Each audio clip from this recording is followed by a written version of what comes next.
Hello बच्चों, स्वागत है आपका इस चैनल पे जहां पर हम लोग मुश्किल से मुश्किल चीजों को सबसे आसान ढंग से एक्सप्लेन करते हैं और आशा करते हैं कि आप इस वीडियो को अच्छे से देखें और अपना स्कोर बहुत बढ़िया बनाएं। तो ये वीडियो आपके नीट, आपके जेई और आपके सीबीएसई सभी के लिए इंपॉर्टेंट होने वाला है। एक रामबाण इलाज होने वाला है, एक ब्रह्मास्त्र होने वाला है। तो चलिए शुरू करते हैं इस चैप्टर को बड़ी आसानी ढंग से। इस चैप्टर का नाम है बेटा मोशन इन अ प्लेन, जिसे हम लोग एक शॉट में, पूरा वन शॉट में खत्म करने वाले हैं चैप्टर को। तो इस चैप्टर के अंदर सबसे पहले स्टार्ट होता है कि मोशन इन अ प्लेन होता क्या है।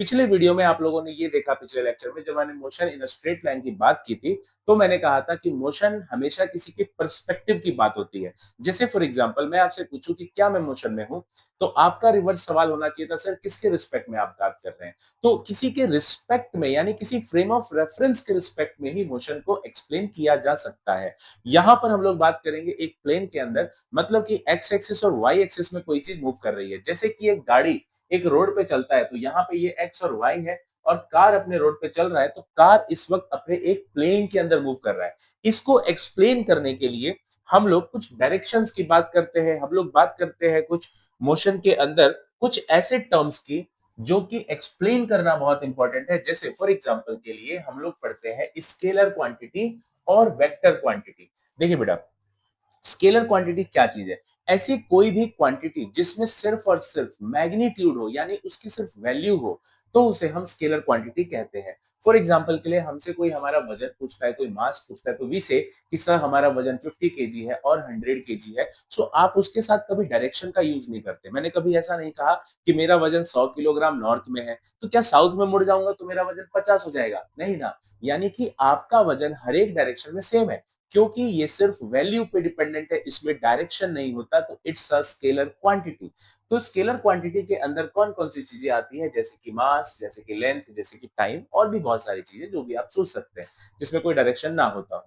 तो इन सभी के अंदर डायरेक्शन नहीं होती। अब बात आता है जिसके अंदर डायरेक्शन होती है उसे क्या कहते हैं। तो अगर मैग्नीट्यूड के साथ साथ डायरेक्शन की भी बात आ जाए, तो ऐसे क्वांटिटीज को वेक्टर क्वांटिटी कहा जाता है। यानी वेक्टर्स के पास मैग्नीट्यूड, डायरेक्शन दोनों होता है। फॉर एग्जाम्पल मैं कहूं कि मैंने किसी ऑब्जेक्ट को धक्का दिया 5 न्यूटन के फोर्स से नॉर्थ डायरेक्शन में, तो यहां पर बच्चों 5 न्यूटन नॉर्थ डायरेक्शन, ये 5 न्यूटन इसका मैग्नीट्यूड है, मतलब ये वैल्यू बता रहा है कि 5 न्यूटन के फोर्स से धक्का दिया, किस डायरेक्शन में दिया, वो नॉर्थ डायरेक्शन। यानी कि magnitude as well as direction जब दोनों चीजें आ जाए, तो इसे हम कहते हैं वेक्टर क्वांटिटी। तो यानी कि ये क्वांटिटी एक वेक्टर क्वांटिटी है। कौन सी क्वांटिटी? मैग्नीट्यूड और डायरेक्शन वाली force. Force is a vector quantity. ऐसे ही मोमेंटम, वेलोसिटी, ये सारी क्वांटिटी वेक्टर्स क्वांटिटी के अंदर आता है। लेकिन क्या ये डेफिनेशन वेक्टर्स के लिए सफिशिएंट है? तो इसका जवाब है कि सर नहीं। क्यों? कैसे कैसे पता करें? जरा ध्यान से देखेंगे इस चीज को। मान के चलो बेटा, आपको मैंने कहा कि 2 एम्पियर का करंट इस डायरेक्शन में मूव कर रहा है और 3 एम्पियर का करंट इधर से आ रहा है। आप मुझे बताइए इस वायर में कितना करंट जाएगा? तो आपका सीधा सा जवाब होगा सर 2 और 3 तो 5 होता है, यानी कि इस डायरेक्शन में 5 एम्पियर का करंट जाएगा। तो जवाब है क्या ये वेक्टर क्वांटिटी है? तो आप देखिए, आपने 2 एम्पियर मैग्नीट्यूड दिया और आपने एक डायरेक्शन भी दिया कि उस तरफ मूव कर रहा है, मतलब मैग्नीट्यूड और डायरेक्शन दोनों है करंट के पास। लेकिन आपको जानकर ये आश्चर्य होगा कि करंट मैग्नीट्यूड और डायरेक्शन दोनों होने के बावजूद भी it's a scalar quantity, not a vector quantity. तो मतलब जरूर कोई ना कोई ऐसे टर्म है जो कि वेक्टर को वेक्टर बनाने के लिए मोस्ट इंपॉर्टेंट है। केवल दो बातों से वेक्टर वेक्टर नहीं बनता। वेक्टर के अंदर बहुत जरूरी है क्या होना? तो वेक्टर मैग्नीट्यूड होगा, मतलब वेक्टर के पास अपना खुद का वैल्यू होगा, मैग्नीट्यूड होगा, उसका खुद का डायरेक्शन होगा, मतलब किसी एक पर्टिकुलर डायरेक्शन में वो मूव करेगा। ये दो बातें तो हमने पढ़ ली। और तीसरी जो सबसे इंपॉर्टेंट चीज है जिसकी वजह से करंट वेक्टर नहीं बना, करंट स्केलर था, वो है बेटा कि it must follow triangle law of vector addition या parallelogram law of vector addition. इन लॉ को फॉलो करना चाहिए। ध्यान रखना, मैंने यहाँ पे मस्ट लिखा है, मतलब जरूर करना है। तो वेक्टर्स के लिए तीन इसेंशियल कंडीशंस हैं। पहली, it should have magnitude, it should have direction, it must follow triangle law of vector addition. तो ये चीज जरूरी है। तो वेक्टर्स के बारे में जब बात आती है, तो वेक्टर को रिप्रेजेंट कैसे किया जाए? देखो, वेक्टर को रिप्रेजेंट करने का तरीका है कि आप वेक्टर का नाम लिख के उसके ऊपर एरो लगाएंगे और इसको पढ़ेंगे वेक्टर ए। ये एरो जनरली डायरेक्शन को रिप्रेजेंट करता है। मतलब अगर मैंने कहीं पर लिखा पी के ऊपर वेक्टर, तो ये मैं पढ़ूंगा कि it is a vector T. Arrow का निशान ये बताता है कि वो एक वेक्टर क्वांटिटी है और उस वेक्टर का नाम उसके सिंबल से रिप्रेजेंट होता है। वेक्टर को हम लोग एक एरो से रिप्रेजेंट करते हैं, जिसमें ये वाला हिस्सा जो आगे का हेड है, ये हेड ये बताएगा कि वो वेक्टर किस डायरेक्शन में पॉइंट कर रहा है या किस डायरेक्शन में जा रहा है। और ये पीछे वाले हिस्से को हम लोग टेल ऑफ द वेक्टर कहते हैं, यानी वेक्टर की पूंछ, जहां से वेक्टर शुरू होता है, इनिशियल पॉइंट, ओरिजिनल पॉइंट, ये कहलाता है। अगर हमें वेक्टर्स के टाइप की बात करें, जैसे कि पहला वेक्टर इक्वल वेक्टर, तो अगर किसी वेक्टर का मैग्नीट्यूड बराबर हो, किसी भी दो डिफरेंट वेक्टर्स का मैग्नीट्यूड बराबर हो, तो वो इक्वल वेक्टर में आ जाएगा। नेगेटिव वेक्टर, अगर दो वेक्टर का डायरेक्शन अपोजिट हो, भाई एक इधर जा रहा है तो दूसरा इधर जा रहा है, ऐसे में वो वेक्टर्स नेगेटिव वेक्टर्स कहलाते हैं। नेक्स्ट इज वेक्टर का तीसरा टाइप होता है बेटा मॉड्यूलस ऑफ वेक्टर। इससे पहले इक्वल वेक्टर, नेगेटिव वेक्टर, हाँ, then modulus of vector. So modulus of vector का मतलब है मैग्नीट्यूड ऑफ वेक्टर, किसी वेक्टर का वैल्यू निकालना, मोड निकालना, इज कॉल्ड मैग्नीट्यूड। अब ये कैसे देखा जाता है, तो देखिए, किसी भी वेक्टर में दो चीजें होती है जो मेनली है, मैग्नीट्यूड, डायरेक्शन। तीसरा वो फॉलो करेगा ट्रायंगल लॉ को, लेकिन जो मेन दो इंपॉर्टेंट चीजें थी वो क्या थी, इसके पास मैग्नीट्यूड होता है, इसके पास डायरेक्शन होता है। तो देखिए, मैग्नीट्यूड को लिखने का तरीका है कि आपने जो वेक्टर का नाम लिखा, जैसे ए वेक्टर, इसको आप एक मोड के अंदर बंद कर दो। ये मोड में डालते ही ये मैग्नीट्यूड बन गया, इसको हम पढ़ेंगे मोड ऑफ ए या मैग्नीट्यूड ऑफ ए। तो किसी वेक्टर को, जैसे ए वेक्टर लिखा है, तो इसको लिखने का तरीका, इसके अंदर मैग्नीट्यूड प्लस डायरेक्शन दोनों होगा। तो मैग्नीट्यूड होगा ए वेक्टर का मोड, और डायरेक्शन के लिए यूज करते हैं यूनिट वेक्टर, यानी उसी वेक्टर का सिंबल लेके उसके ऊपर कैप लगा दो। देखो, ऐसा कैप आपको उस ए के ऊपर लगाना है, ये कैप कहलाता है यूनिट वेक्टर यानी डायरेक्शन। तो किसी भी वेक्टर को अगर आपको जैसे बी वेक्टर लिखना है, तो बी वेक्टर को क्या लिखूं, बी का मोड यानी कि मैग्नीट्यूड ऑफ बी, और डायरेक्शन ऑफ बी के लिए उसके ऊपर कैप का इस्तेमाल करेंगे। दूसरा एक और तरीका हो सकता है, हम मोड ना लगा के अगर सिंपली मैं सिर्फ बी भी लिख देता हूं, तो इसको मैं मॉड्यूलस ऑफ बी ही पढ़ूंगा, यानी मैग्नीट्यूड ऑफ बी ही पढ़ूंगा, और साथ में डायरेक्शन के लिए बी कैप का इस्तेमाल करेंगे। This is called representation of a vector, एक वेक्टर को रिप्रेजेंट करने का तरीका। ठीक है, आगे बढ़ते हैं। तो अगला आता है कोलिनियर वेक्टर्स, ऐसा वेक्टर जो कि एक दूसरे के ऊपर लाई हो सकते हैं या पैरेलल होते हैं। देखो ध्यान से समझना इसको, कैसे बात कर रहा हूँ। यहाँ पे दो बातें आप याद रखिए। एक तो सबसे इंपॉर्टेंट चीज मेरा हिंदी में लिखा हुआ है, आपको ये लर्न करना है। ध्यान रखना, हिंदी वाली चीजों को ना ट्रांसलेट करने की कोशिश मत करना, ये जस्ट लर्न कर लो अपने लिए, अपने एग्जाम्स के लिए, एंट्रेंस एग्जाम्स के लिए, सीबीएसई के लिए। It is very important point. क्या मैं लिख रहा हूँ कि वेक्टर्स को उठा के कहीं भी रख सकते हो, बट मैग्नीट्यूड एंड डायरेक्शन नहीं बदलना चाहिए। मतलब अगर आपका एक वेक्टर इस डायरेक्शन में है, तो मैं इसको उठा के यहाँ रख सकता हूँ, यहाँ रख सकता हूँ, यहाँ रख सकता हूँ, या अपनी जेब में रख सकता हूँ, मैं चाहूँ तो कहीं भी रख दूं। लेकिन बेटा उसका मैग्नीट्यूड यानी उसकी लेंथ, लेंथ मैग्नीट्यूड होती है वेक्टर की, ठीक है, तो उसका मैग्नीट्यूड यानी कि उसका लेंथ और उसकी डायरेक्शन जिधर वो जा रहा है, ये बदलना नहीं चाहिए। तो ये है कंडीशन। तो अब देखिए, बात बात हो रही है कोलिनियर वेक्टर्स की। कोलिनियर वेक्टर्स क्या होता है, तो ऐसा वेक्टर जो इक्वल या अनइक्वल मैग्नीट्यूड का है, लेकिन सेम और पैरेलल लाइन में एक्ट करेगा। मतलब ये कि मान के चलिए आप कि एक वेक्टर ये है, दूसरा वेक्टर ये है, दोनों वेक्टर की लंबाई अलग अलग है, इसका मतलब हुआ कि उनका मैग्नीट्यूड अलग अलग है। लेकिन अगर मैं वेक्टर को अलाइन करूं, इस वेक्टर को उठा करके बेटा इसके ऊपर रख दूं, तो मैं क्या देखूंगा कि ये वेक्टर बिल्कुल ठीक इसी के ऊपर, इसी डायरेक्शन में अलाइन हो जाएगा, यानी कि इसी वेक्टर को कहेंगे कोलिनियर वेक्टर। तो वेक्टर को उठा के कहीं भी रख सकते हैं, तो रख दिया मैंने उसी वेक्टर के ऊपर। तो अगर वेक्टर एक दूसरे के पैरेलल या एक दूसरे के ऊपर है, तो ऐसे वेक्टर्स को कोलिनियर वेक्टर्स कहते हैं। देन नेक्स्ट इज को इनिशियल वेक्टर। अगर किसी दो वेक्टर का initial point, starting point same है, सो दीज आर कॉल्ड को इनिशियल वेक्टर। जैसे कि अगर हम वेक्टर्स बना रहे, जैसे ये वेक्टर देखो, ए और बी वेक्टर है, दोनों का स्टार्टिंग पॉइंट सेम है, यहीं से स्टार्ट हुआ, टेल दोनों का एक जगह मिला, तो इसे कहेंगे ये को इनिशियल वेक्टर है। ठीक है, इट इज कॉल्ड को इनिशियल। देन को टर्मिनस वेक्टर, जिसका एंडिंग पॉइंट एक जैसा हो, एक जगह पे हो, जैसे टर्मिनल पॉइंट एक जगह है तो को इनिशियल स्टार्टिंग पॉइंट, और अगर एंडिंग पॉइंट एक जगह है तो को टर्मिनस वेक्टर, टेल और हेड है ना। तो हेड जहां एक जगह होगा तो टर्मिनस, को terminus. Next is zero vector, भैया नल वेक्टर, ऐसा वेक्टर जिसका खुद का वैल्यू जीरो होता है, उसका मैग्नीट्यूड ही जीरो होता है, इसके पास सिर्फ डायरेक्शन होगा, मैग्नीट्यूड जीरो होता है। इसको लिखने का तरीका है, जीरो के ऊपर एरो बना दो, it is called zero vector. Understood. Then अब आता है वो मेन चीज जिसके लिए हम लोगों ने इस चैप्टर को स्टडी करना है, वेक्टर्स के बारे में। वो वेक्टर का तीसरा पॉइंट जो है भाई, triangle law of vector addition. बहुत ही इंपॉर्टेंट है। इसकी डेफिनेशन, इसका डेरिवेशन आपके एग्जाम में आता है। क्या है ये?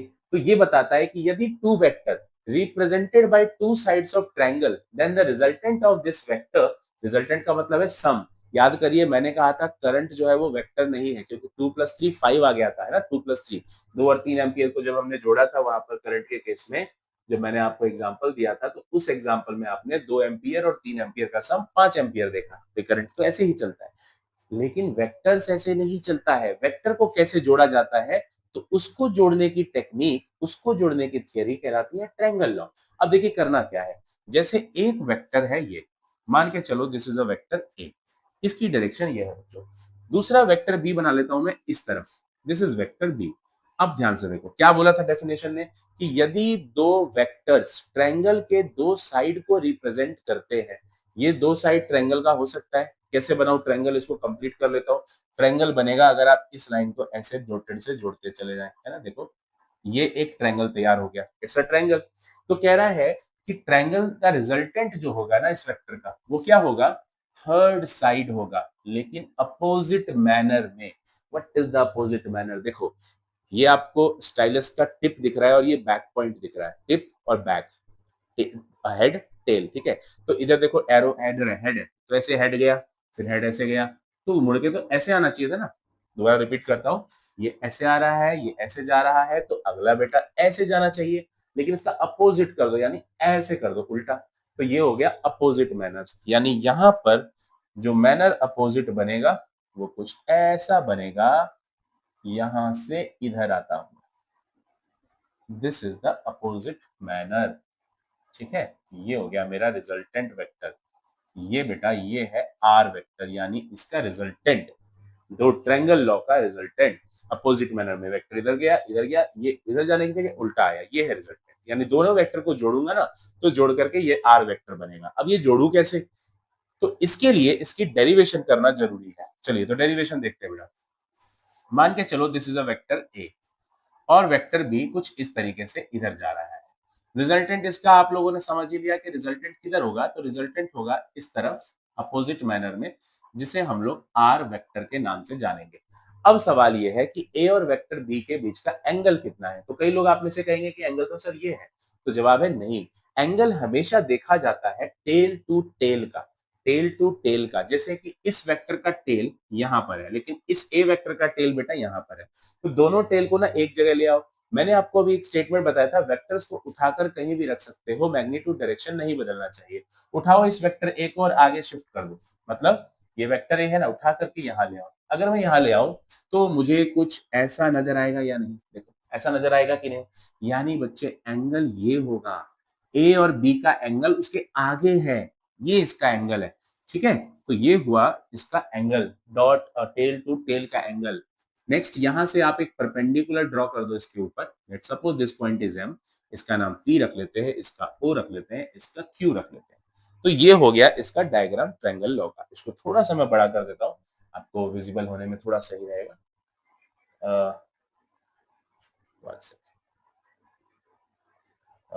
This is the diagram, okay. अब ये थोड़ा सा आपको विजिबल होगा। तो ये अभी हम लोग इसमें ना आर निकालने वाले हैं, मुझे इसमें आर चाहिए। इसका क्यू पॉइंट ऊपर चला गया, हालांकि ये क्यू पॉइंट में यहाँ लिख देता हूँ, this point is Q. Okay listen, इस ट्रायंगल को, एक राइट एंगल ट्रायंगल आपको नजर आ रहा होगा, O M Q, it's a right angle triangle O M Q. तो ओ एम क्यू ट्रायंगल के अंदर, in triangle O M Q के अंदर अगर मैं पाइथागोरस थ्योरम लगाता हूं, तो वो क्या कहता है, 90 के सामने वाला हाइपोटेनियस यानी कि O Q square is equal to base यानी कि O M square plus perpendicular यानी कि क्यू एम स्क्वायर, ये सबका सम होगा। वैल्यूज पुट कीजिए। ओ क्यू को नाम हमने आर दिया है, तो लिख दीजिए आर का स्क्वायर। याद रहे आर खाली लिख रहा हूं मतलब मैग्नीट्यूड लिख रहा हूं उसका मैं। ओएम, ओएम देखो बेटा दो चीजों से मिलकर बना है, ओपी और पीएम से। तो ओएम की जगह लिख दो ओपी प्लस पीएम का स्क्वायर प्लस क्यूएम का स्क्वायर। हमारे पास क्यूएम की वैल्यू नहीं है, तो हमें उसको एज इट इज लिख दिया, राइट। अब लिसन, जो जो आपको पता है ना वो लिखते जाओ। ओपी क्या है? ओपी है वेक्टर ए, तो उसका मैग्नीट्यूड लिख दो ए, प्लस पीएम हमें नहीं पता, तो पीएम को हम एज इट इज रख देते हैं, इसका स्क्वायर, प्लस क्यूएम नहीं पता, उसका स्क्वायर, इधर आ गया आर स्क्वायर। ये है बच्चों आपका इक्वेशन नंबर फर्स्ट। यहां तक आपको क्लियर है? नेक्स्ट स्टेटमेंट, नेक्स्ट इसके बाद हम क्या करने वाले हैं, इसके बाद जो नेक्स्ट हम लोग करते हैं वो ये है कि जो ट्रायंगल पीएमक्यू है, देखो इन ट्रायंगल पीएमक्यू, ये भी एक राइट एंगल ट्रायंगल है ना पीएमक्यू, इस ट्रायंगल में आप मुझे साइन थीटा निकाल करके बताएंगे। साइन थीटा क्या होता है? साइन थीटा होता है, 10th में पढ़ा था हमने, परपेंडिकुलर अपॉन हाइपोटेन्यूज, यानी मैं यहाँ पर लिख सकता हूँ पी अपॉन एच। भाई थीटा के लिए परपेंडिकुलर होगा इसके सामने वाला यानी कि क्यूएम, क्यूएम, और हाइपोटेन्यूज 90 के सामने वाला यानी कि वेक्टर बी। तो इस तरीके से आपके पास QM की वैल्यू आ जाती है, बी को इधर फेंकोगे तो B sine theta, this is second equation, आपको QM का वैल्यू मिल चुका है। सिमिलर जैसे हमने बेटा QM निकाला, वैसे ही इसी ट्रायंगल में आप मुझे cos थीटा बताइए, जो कि होता है बेस अपॉन हाइपोटेन्यूज। थीटा के हिसाब से बेस होगा PM, तो लिखा मैंने PM, हाइपोटेन्यूज वही 90 के सामने वाला B।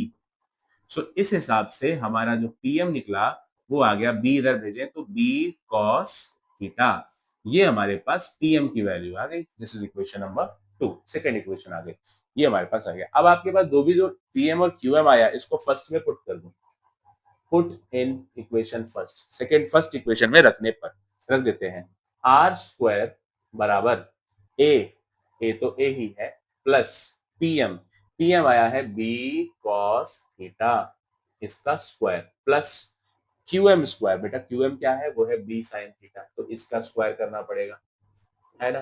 तो सॉल्व करते हैं, ये एक आइडेंटिटी बन गई ए प्लस बी का होल स्क्वायर। क्या होती है आइडेंटिटी ए प्लस बी का होल स्क्वायर?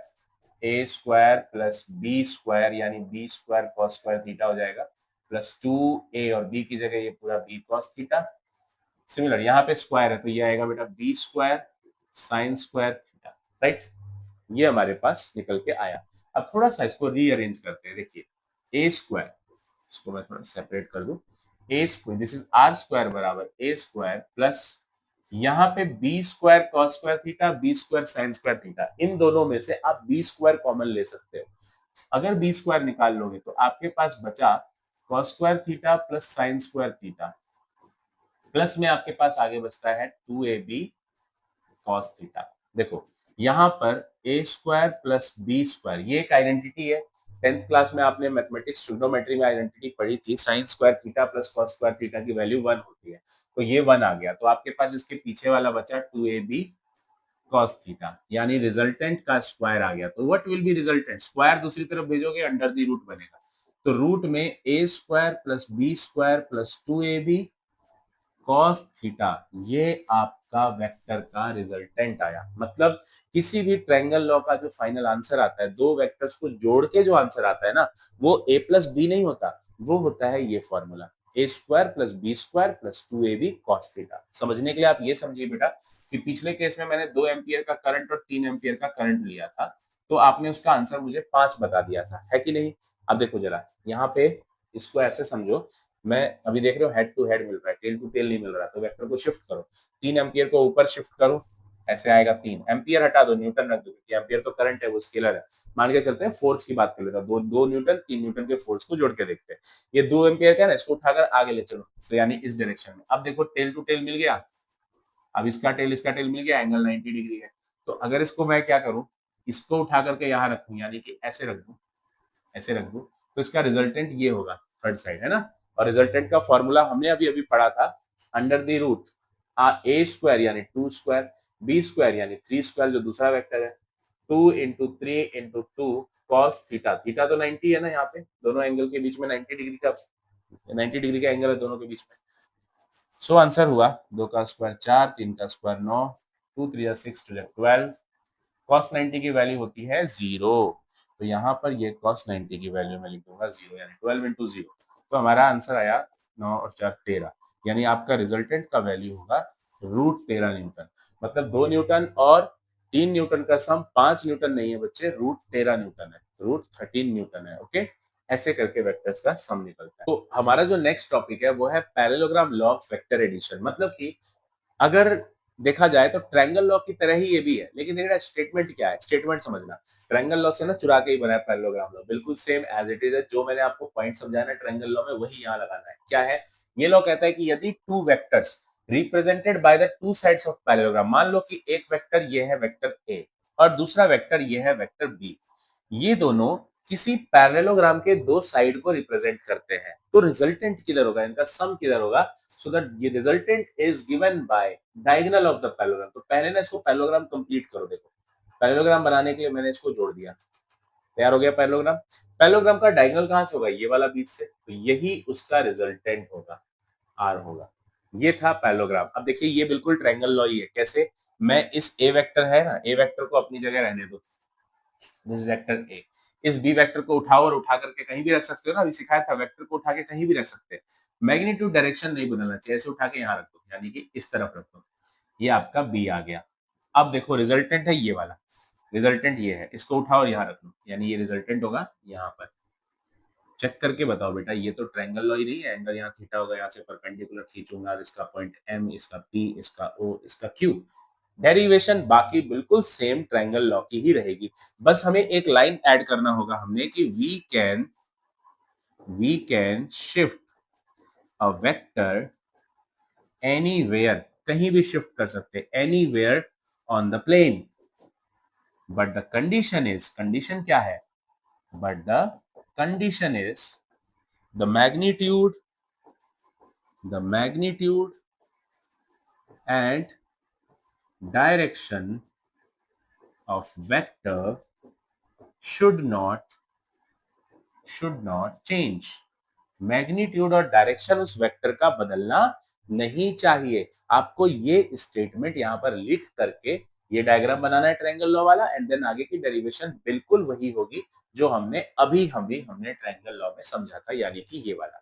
ये डायग्राम हमने बना लिया पैरेललोग्राम से, एंड देन आगे की डेरिवेशन बिल्कुल सेम एज इट इज रहेगी। तो 3 नंबर में या तो आपके एग्जाम में ट्रायंगल लॉ पूछता है या फिर आपके एग्जाम में पैरेललोग्राम लॉ पूछता है। दोनों ही कंडीशन में डेरिवेशन सेम है। आपको बेटा रिजल्ट याद रखना है, क्योंकि न्यूमेरिकल जब हमारे एग्जाम्स में आता है, एंट्रेंस में आता है या हमारे सीबीएसई में आता है, तो हमें क्वेश्चन करने के लिए याद रखना है। अब देखिए इसके बाद मैं आपको एक चीज सिखाऊं, किसी भी वेक्टर को रिप्रेजेंट करने के लिए हम लोग कुछ एक्सिस का यूज करते हैं। जैसे कि मैंने आपको सिखाया वेक्टर ए लिखने का तरीका था, ए के ऊपर एरो डाल दिया, ठीक है। अब आपको ये बताना है कि ये वेक्टर किस किस एक्सिस को रिप्रेजेंट कर रहा है, जैसे एक्स एक्सिस में, वाई एक्सिस में, जेड एक्सिस में, किधर घूम रहा है।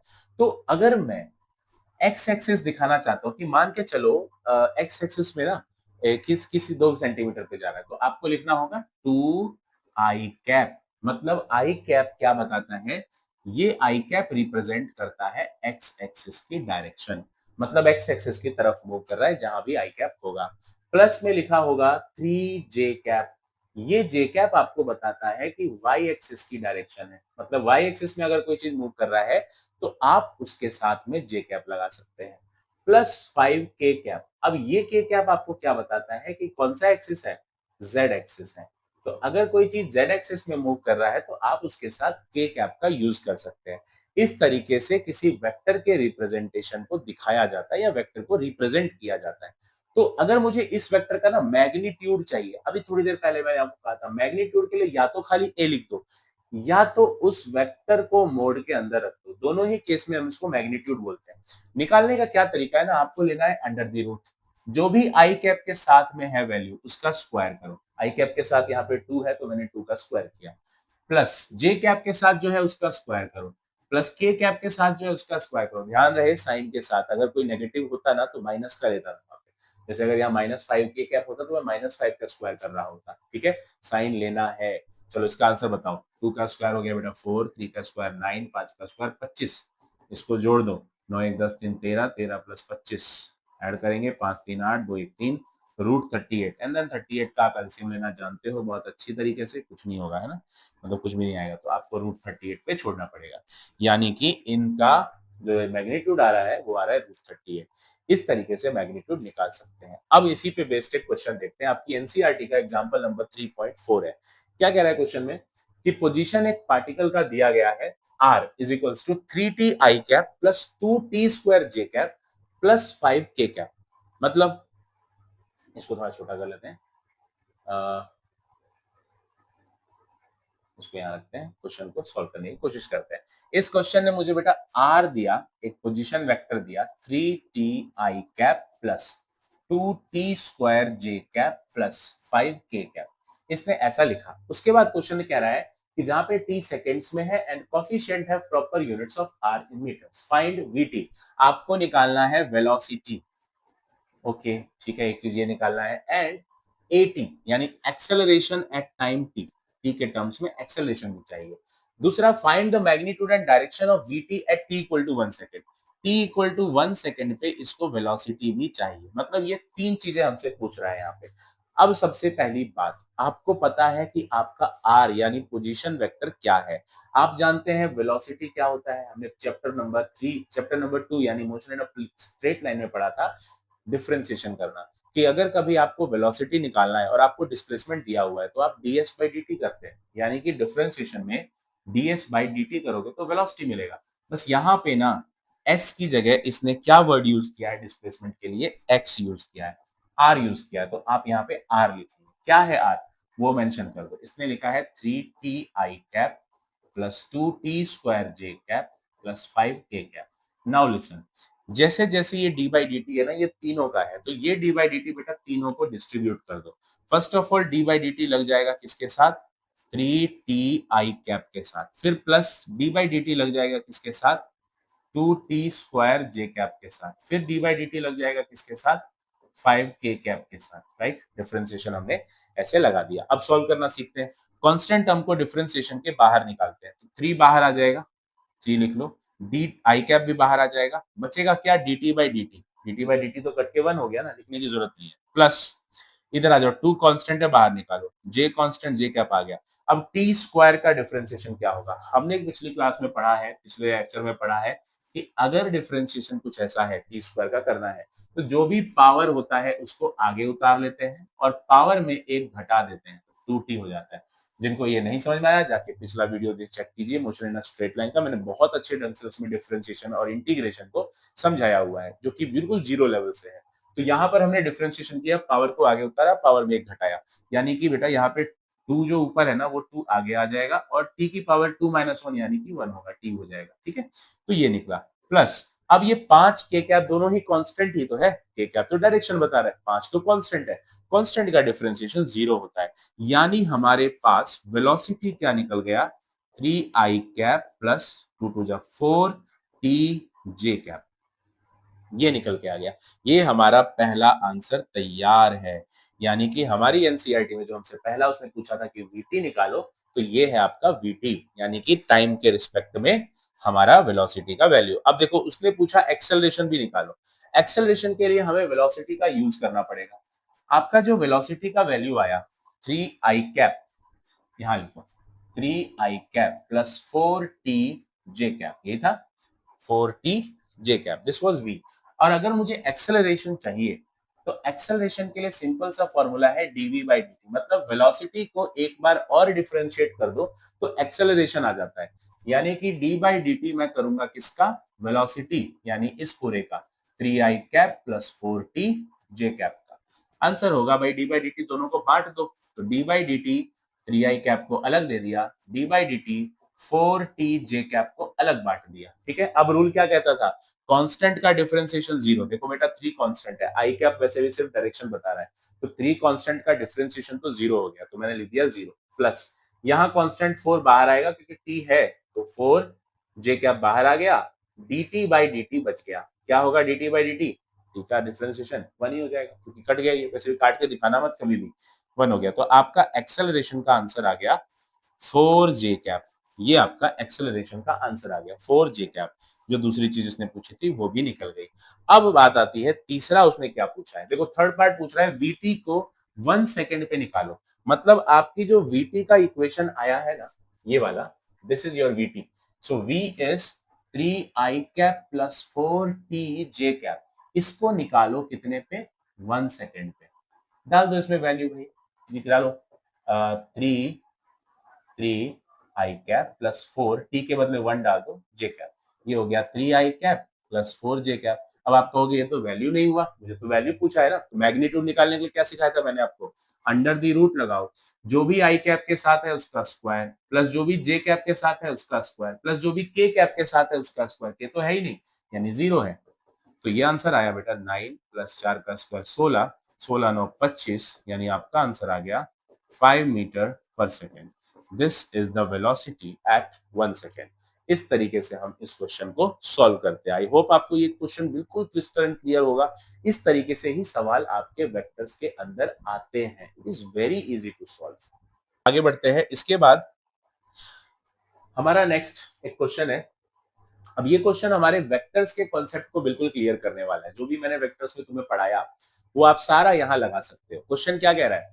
क्वेश्चन कह रहा है कि rain is falling vertically with speed of 35 metre per second. देखो बारिश ऐसे नीचे हो रही है, बारिश पे नीचे ही होती है, नीचे की डायरेक्शन में रेन हो रहा है। देखो वेलोसिटी ऑफ रेन कितना दे रखा है? 35 मीटर पर सेकंड। भाई ये बारिश हो गई। इस तरीके से बना दिया। आगे बोलता है कि एक वुमन है, वो साइकिल चला रही है, bicycle with speed of 12 metre per second in east to west. अब देखो north south east west 2 dimension में देखना तो मुश्किल है, तो मैं मान के चलता हूँ मेरे लिए इधर की तरफ जा रही है लड़की, है इस तरह की तरफ जा रही है। तो क्या ये गया कि वो लड़की जब इधर की तरफ मूव करेगी तो किस स्पीड से मूव करे? 12 मीटर पर सेकंड। तो वेलोसिटी ऑफ बाइसिकल सी लिख देता हूँ। बाइसिकल सी अच्छा नहीं लग रहा, डब्ल्यू लिख देता हूँ। वुमेन है ना, तो वुमेन है तो वुमेन के लिए मैं डब्ल्यू वर्ड का यूज कर लेता हूँ, ठीक है। तो वुमेन की जो वेलोसिटी दे रखी है ना, that is 12 metre per second. This is given. The question asks in which direction should the holder umbrella. देखो बारिश में मैं छाता लेके जा रहा था, भाई ऐसे खड़ा हूं छाता लेके, ठीक है, ध्यान से समझना इस चीज को। छाता मैंने कैसे रखा है? ऐसे रखा हुआ है। अब क्या हो जाता है, इस चीज को थोड़ा सा और अच्छे मजेदार ढंग से, तो क्वेश्चन ने हमसे ये बोला कि भाई रेन की स्पीड नीचे की तरफ हो रही है और वुमेन जो है वो इस डायरेक्शन में जा रही है। अब देखो होता क्या है कि जब हवा चलती है तो बारिश सीधा गिरता है वर्टिकल, लेकिन हवा के कारण रेन की स्पीड, हवा जब ऐसे पड़ेगा तो ये तिरछी हो जाएगी, यानी बारिश हमें तिरछी डायरेक्शन में गिरती हुई नजर आती है हवा की वजह से। अब यहाँ हवा नहीं चल रही, यहाँ वो लड़की खुद चल रही है, तो लड़की चले चाहे हवा चले, रेन जो है ना वो तिरछा होगा। तिरछा होगा तो छाता सीधा नहीं पकड़ा जाएगा, छाता को पकड़ना पड़ेगा ऐसे टेढ़ा करके। यानी कि इन दोनों का, मेरे को पहले बताओ, रेन ऐसे गिर रहा था विंड की स्पीड की वजह से, अब गिरेगा ऐसे तिरछा, है ना। इट्स लाइक अ पैरेललोग्राम, दो साइड है। तो इसका रिजल्टेंट किधर होगा? इसका पहले हम लोग रिजल्टेंट बना लेंगे। तो इसका रिजल्टेंट होगा इसका डायगोनल, ये, यानी ये है वेलोसिटी ऑफ रेन जो असली में होगा, है ना, इधर की तरफ गिरेगा। तो छाता भी तो बेटा उसको इसी लाइन में रखना पड़ेगा। मतलब अब वो क्या करेगी, छाता को यहाँ पर यानी कि ऐसे रखेगी। ये होगा उसका umbrella. This is her umbrella. Umbrella जो है ये कितना एंगल बनाएगा? लेट्स सपोज थीटा एंगल बनाएगा। यही सवाल उसने पूछा है कि वो छाते को किस एंगल पे रखती है, थीटा एंगल। ध्यान से देखना, ये और ये लाइन अगर ये थीटा है तो ये भी थीटा होगा ना। मुझे बेसिकली ये वाला थीटा चाहिए। कैसे निकलेगा ये थीटा? इस ट्रायंगल के अंदर, यहाँ 90 है, अगर इस ट्रायंगल राइट एंगल के अंदर अगर मैं किसी तरीके से टेन थीटा निकालू, टेन थीटा क्या होता है? Perpendicular by base. याद होगा 10th में सीखते थे पंडित बद्री प्रसाद हर बोल वाला कॉन्सेप्ट। तो P by B, so theta के लिए परपेंडिकुलर इसके सामने वाला यानी ये। अच्छा ये क्या है? तो ये वही है जो ये है। वेक्टर को शिफ्ट कर सकते हैं ना, तो ये वी डब्ल्यू यहाँ पे रख दो, यानी velocity of wind upon base. Base कौन? थीटा के लिए ये वाला, velocity of rain. So answer क्या होगा? विंड की स्पीड दे रखी थी 12 डिवाइडेड बाय रेन की स्पीड दे रखी थी 35। So this is tan theta. So आप यहाँ पे थीटा लिख सकते हैं tan इनवर्स 12 बाय 35। ये है हमारा आंसर, थीटा की वैल्यू। इस तरीके से हम लोग इन सवालों को सॉल्व करते हैं, अम्ब्रेला के क्वेश्चंस को सॉल्व करते हैं। तो ये कोई भी न्यूमेरिकल इसमें आ जाए आपको यही करना है। मैं एक क्वेश्चन और आपको इस तरीके का समझाता हूँ। देखो मान के चलो अगर रेन की स्पीड, या आप लोग ट्राई करना, रेन की स्पीड है 10 मीटर पर सेकंड। इस बार लड़की नहीं, इस बार हवा चल रहा है। वेलोसिटी ऑफ विंड आपको दे रखा है बेटा 15 मीटर पर सेकंड। आपको छाता किधर रखना चाहिए, ये सवाल आपको सॉल्व करना है। खुद से करेंगे। मैं यहाँ पे थोड़ा हिंट देता हूँ, फिर से इसको पैरेललोग्राम बना लेना। रिजल्टेंट ये रहेगा, तो आपको छाता ऐसे रखना पड़ेगा, यानी छाता वर्टिकल के साथ थीटा होगा तो ये भी थीटा होगा।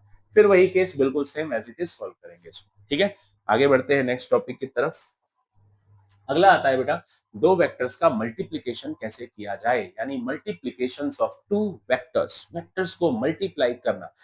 देखिए नॉर्मली मैथ्स में मल्टीप्लिकेशन बहुत इजी है। मतलब मैं ये आपको बोलूं कि अगर मैं आपसे कहता हूं कि आप मुझे 2 into 3 का आंसर बताओ, तो आप कहेंगे सर 6 होता है, 2 into 3 6 होता है। आप मैथ्स में 2 into 3 को ऐसे भी तो लिखते हो डॉट लगा के, मतलब कि इनके बीच में आप डॉट का यूज भी करते हो 2.3, तब भी इसका आंसर क्या आता है 6 ही आता है 2.3, ये तो मल्टीप्लाई है 2.3 भी 6 ही होगा। लेकिन यही चीज फिजिक्स में बदल जाता है, मतलब अगर मैं दो वेक्टर्स के बीच में क्रॉस वाला मल्टीप्लाई लगाऊं और दो वेक्टर्स के बीच में डॉट वाला मल्टीप्लाई लगाऊं, दोनों में बहुत ही अंतर है। मैथ्स में दोनों में डिफरेंस नहीं है, but in physics there is a difference between these two. तो यहाँ पर वेक्टर्स बेटा दो तरीके के मल्टीप्लिकेशन सॉल्व करता है। वेक्टर का जो मल्टीप्लिकेशन होता है, वेक्टर मल्टीप्लिकेशंस, ये यहाँ पे दो टाइप का होता है। One is called dot product और दूसरा यहाँ पर कहलाता है क्रॉस प्रोडक्ट। दो टाइप के प्रोडक्ट्स होते हैं, डॉट प्रोडक्ट और क्रॉस प्रोडक्ट। देखो अगर दो वेक्टर्स यानी ए वेक्टर और बी वेक्टर के बीच में डॉट लगा हुआ है तो इसे हम बोलते हैं डॉट प्रोडक्ट। सॉल्व कैसे करना है, दोनों वेक्टर्स का मैग्नीट्यूड यानी ए और बी लिखा, डॉट का जब भी हटाना है तो वहां पे कॉस थीटा वर्ड लिखा रहता है, तो कॉस थीटा ये साथ में रहेगा, यानी दो वेक्टर का डॉट का आंसर क्या है, ए बी कॉस थीटा। ये पूरा का पूरा ना मैग्नीट्यूड आपको देगा, सिर्फ वैल्यू मिलेगी आपको। और सिर्फ अगर मैग्नीट्यूड मिल रहा है तो ये क्या है, इट्स अ स्केलर क्वांटिटी। इसीलिए डॉट प्रोडक्ट का एक और नाम हम लोग जान के पढ़ते हैं, इसको हम लोग बोलते हैं, इसको हम लोग क्या बोलते हैं, स्केलर प्रोडक्ट। इसको बोलते हैं स्केलर प्रोडक्ट, ये दूसरा नाम है। सिमिलरली क्रॉस प्रोडक्ट के अंदर अगर दो वेक्टर्स को क्रॉस लगाया गया तो इसका आंसर होता है ए का मैग्नीट्यूड बी का मैग्नीट्यूड इनटू साइन थीटा, और साथ में एक एन कैप यानी कि यूनिट वेक्टर भी होगा डायरेक्शन बता दीजिए। तो देखो ये वाला पार्ट है मैग्नीट्यूड, मैग्नीट्यूड, और ये वाला पार्ट यूनिट वेक्टर यानी डायरेक्शन बता रहा है। किसी भी वेक्टर्स के अंदर मैग्नीट्यूड डायरेक्शन दोनों होता है, यानी अगर आंसर में क्रॉस प्रोडक्ट में दोनों आ रहा है मैग्नीट्यूड डायरेक्शन, तो इसका आंसर भी वेक्टर ही होगा। दैट्स व्हाई क्रॉस प्रोडक्ट का दूसरा नाम वेक्टर प्रोडक्ट भी होता है, क्योंकि इसका आंसर ही वेक्टर आता है। तो चलिए वन बाय वन समझते हैं। सबसे पहले हम लोग समझेंगे यहाँ पर डॉट प्रोडक्ट को, समझिए कैसे सॉल्व करना है डॉट प्रोडक्ट। तो dot product, this is our next heading. Now listen, मैंने आपको बताया आई कैप एक्स एक्सिस को रिप्रेजेंट करता है, जे कैप वाई एक्सिस को रिप्रेजेंट करता है और के कैप जेड एक्सिस को रिप्रेजेंट करता है। एक्सिस को दिखाने के लिए हम लोग आई जे और के का इस्तेमाल करते हैं। अब मान लीजिए कि आपको मैं कहता हूं आई डॉट आई की वैल्यू बताओ, मतलब आई कैप डॉट आई कैप कितना होगा। दोनों वेक्टर है, दोनों को क्या बोलेंगे, कैप लगा हुआ है तो यूनिट वेक्टर, मतलब इसका मैग्नीट्यूड 1 होता है यूनिट वेक्टर, है ना। तो दोनों आई कैप डॉट आई कैप है, मतलब दोनों अगर ए डॉट बी है तो क्या रेजिस्टेंस सिखाया था formula, A B cos theta करते हैं। तो लिखो ए मतलब ए का मैग्नीट्यूड, आई कैप का मैग्नीट्यूड लिखूंगा पहले, फिर दूसरा वेक्टर भी तो आई कैप ही है तो उसका मैग्नीट्यूड लिखूंगा बी की जगह, कॉस थीटा क्या एंगल होगा आई कैप और आई कैप के बीच। तो आई कैप का मतलब हुआ एक्स एक्सिस, भाई एक्स एक्सिस और एक्स एक्सिस में कितना एंगल, 0 डिग्री ना, दोनों सेम है। तो कॉस 0 डिग्री, कॉस 1 होता है। साथ में आई कैप यानी यूनिट वेक्टर का मैग्नीट्यूड भी 1 है, दूसरे का भी 1 है, तो ये आंसर आया 1। यानी ध्यान रखना आई डॉट आई हमेशा आपको क्या देगा, 1 देगा। ऐसे ही बेटा जे डॉट जे भी 1 देगा, ऐसे ही के डॉट के भी आपको 1 ही देगा। कुल मिलाकर के हम इस तरीके से इसको सॉल्व करते हैं, I dot I 1, I J dot J 1, के डॉट के भी 1 ही होगा। अगर यहां पर मैं आपसे पूछूं कि आई डॉट जे क्या होगा, तब आप फिर से वही फॉर्मूला अप्लाई करिए। दो वेक्टर्स है, पहले का मैग्नीट्यूड फिर दूसरे का मैग्नीट्यूड फिर कॉस, दोनों के बीच का एंगल। अब ये बताओ आई मतलब एक्स एक्सिस, जे मतलब वाई एक्सिस। एक्स एक्सिस और वाई एक्सिस एक दूसरे से कितने एंगल पे लाइन होते हैं, 90 degree. So we can put यहाँ 90, cos 90 इज 0, तो 1 into 1 into 0, आंसर इज 0। 1 क्यों आया, magnitude of I cap, unit vector का मैग्नीट्यूड 1 होता है। तो आई डॉट जे 0, ऐसे ही बेटा जे डॉट के भी 0 होगा, मतलब डिफरेंट डिफरेंट का डॉट अगर है ना, के डॉट आई तो भी 0। तो ये रिजल्ट्स याद रखना है हमें कि अगर सिमिलर सिमिलर का डॉट है, I dot I, J dot J, के डॉट के, तो 1 है। और अगर डिफरेंट डिफरेंट का डॉट है, I dot J, J dot के डॉट आई या आई डॉट के, तो आंसर 0 है।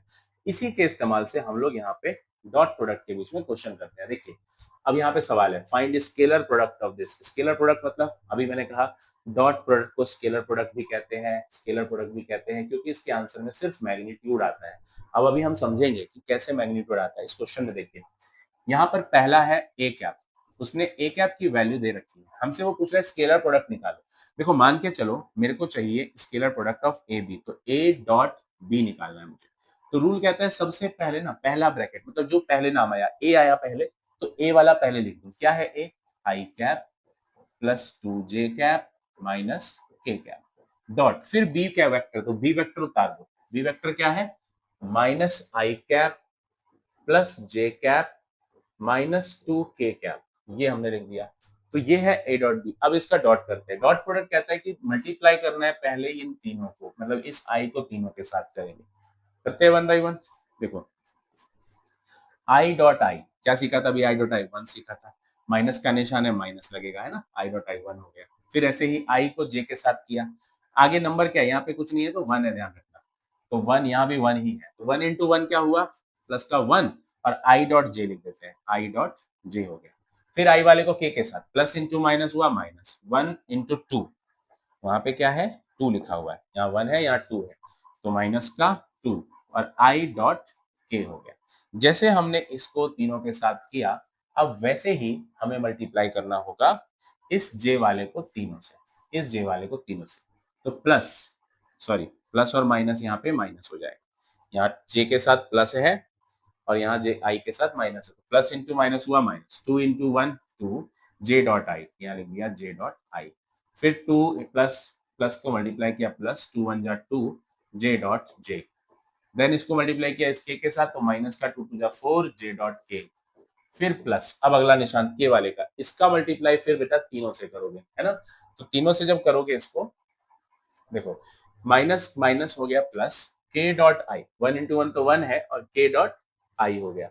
फिर k वाला j के साथ होगा, प्लस ये माइनस है ये प्लस है, तो minus 1 into 1 1, k dot j, k dot j, फिर minus into minus plus, 2 into 1 हो गया 2, k डॉट k, तो ये आ गया k डॉट k।